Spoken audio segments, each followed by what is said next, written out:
All right, so have you heard about this $65 billion thing? Seems like it's everywhere I turn lately.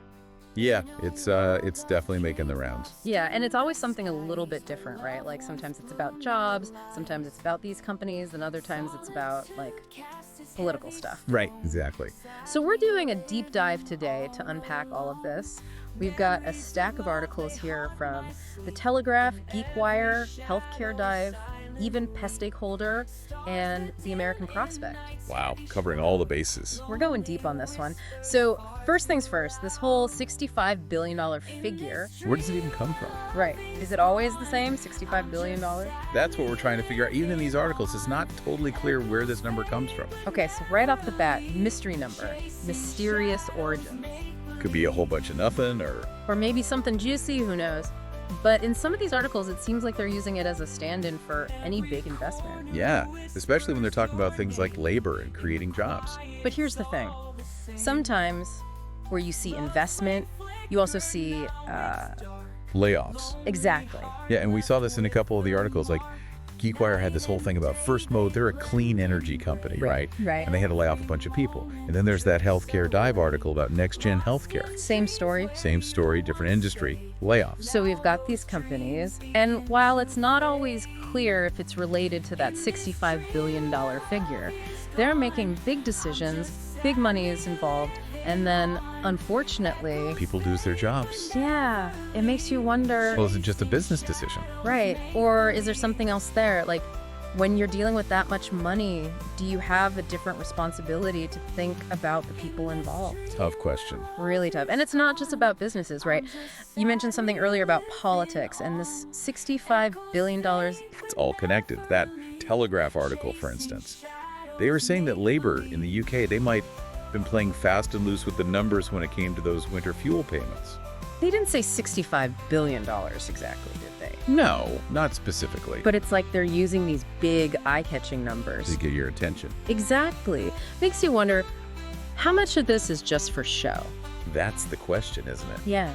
We have to be so careful about what we believe, Don't believe everything you read, right? especially when it comes to numbers this big. Speaking of big money and big players, you know where else this pops up. Let me guess.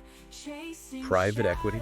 Ding, ding, ding. We're on a roll today. And this is where things get even more interesting, I think, especially when we're talking about those layoffs earlier. Okay, now you've got me hooked. Tell me more. So picture this. You've got a company, could be like First Mode or Next Gen.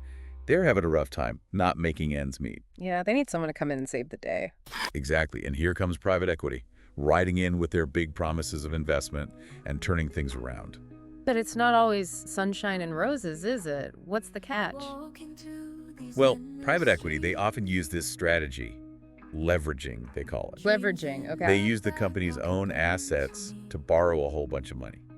So they're basically using the company as collateral to get themselves a loan. You got it. Now, this can work out sometimes, at least in the short term, right? The company gets some cash, they can try to get back on their feet. But I'm guessing it's not that simple. Not quite. You see, these deals, they come with strings attached, like sometimes they have to restructure the whole company. Restructure meaning? Meaning they might sell off parts of the business or they might have to cut costs. And yeah, that often means Layoffs. exactly layoffs. So you see how this ties back to what we were talking about earlier. It's like they're trying to squeeze every last penny out of the company, even if it means people lose their jobs. And sometimes it doesn't even work. The company can't recover, they're stuck with all this debt, and bam. Bankruptcy. Bankruptcy, exactly. And that's what that P stakeholder article was getting at, this idea that private equity, while it can sound like a good idea, often leads to these really tough situations. So it's a gamble, but it seems like the workers are the ones taking on most of the risk, not the private equity firm. That's a common criticism, for sure. And it makes you think about that $65 billion figure again. Maybe we're so focused on that number, we're missing the bigger picture. What do you mean? Well, is it really just about this one number? Or is it about the system itself? Like, how do these decisions get made? Who gets a seat at the table? You're right, it's about more than just the money. Exactly. It's about corporate responsibility. It's about workers' rights.